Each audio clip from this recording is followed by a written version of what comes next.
What's good, everybody? It's Blackout Survivor Prepping, and we're back. We're back with a sad update. So, last night we had a tornado come through our area, and it was somewhere within 20 miles of where we actually live at now. Tornadoes in the mountains is pretty much unheard of.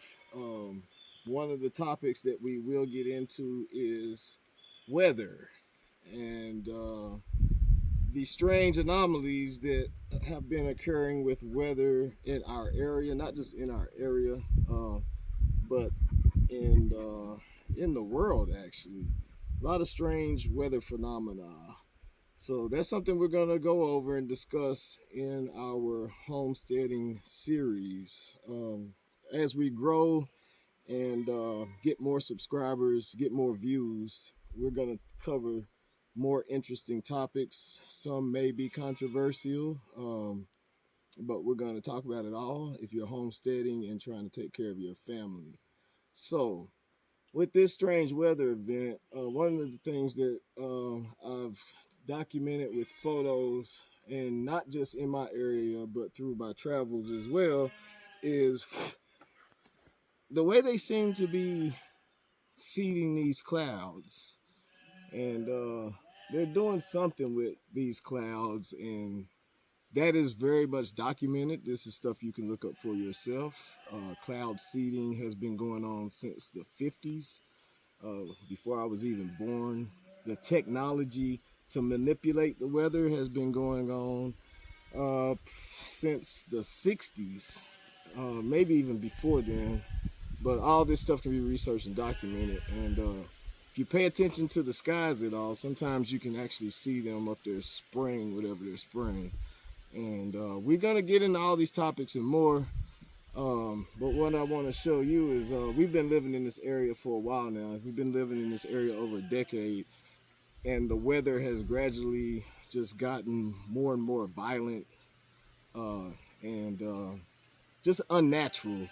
These mountains normally break up storm systems that come through the area. So from Georgia to Tennessee to North Carolina, South Carolina, Virginia, these Appalachian mountains break up a lot of the storm systems and take on the brunt of a lot of it. Being where I'm located at, we see a lot of the storm fronts roll in, and we can kind of call family who still live in the cities and bounce ideas off of them about storms coming their way and vice versa.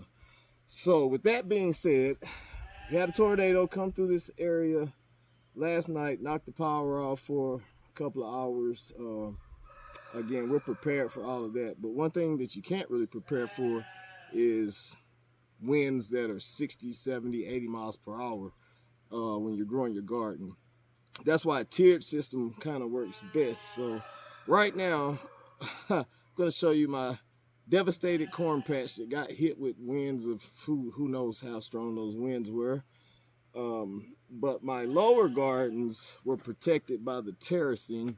So I have okra up on the top patch and I have okra on the lower patch. I don't have corn on the lower patch. I have my corn on the higher patch. And I try to use the trees as a windshield for the wind coming in the direction.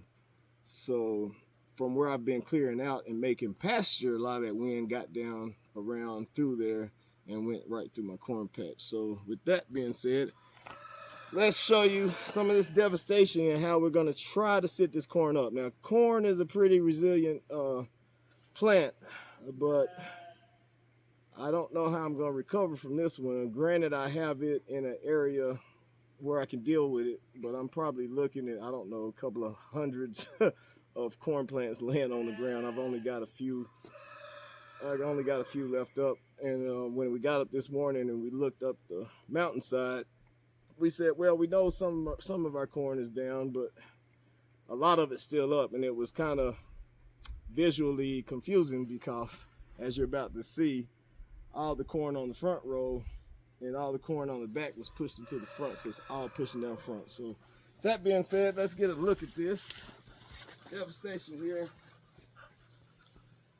the corn is just straight laying down. I'm gonna try to set up as much as I can with, I'm gonna use some twine. I don't have stakes, but I'm gonna use my cattle fencing to run some twine, the same strong twine that I use for running trellising for my beans. I'm gonna try to sit up as much as I can. Okay, so stay tuned. I'm gonna show you how we're gonna sit this corn up, and we'll see if it works. Thank God I didn't get any hail. You get hail with that type of wind, and the hail just blows the leaves right off of the stems. So I didn't get any hail, but got a lot of high wind. If you want to follow me through here, we'll take a quick look. The Three Sisters wasn't strong enough to hold this up, but it was actually working. So you'll see in between these rows, you'll see some beans, you'll see some squash. Just got taken down. High winds is not your friend, but we're gonna remain optimistic. And let's take a look. Let's get a close up here of the root system of your corn.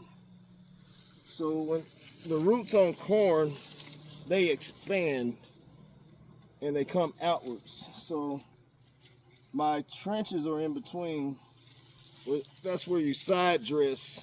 We haven't gone over any of that yet because, again, we just created the channel about 3 weeks ago, and there's been so much excitement on the homestead that, man, I mean, we could make 5 to 10 videos per day of the stuff that we have to deal with and go through.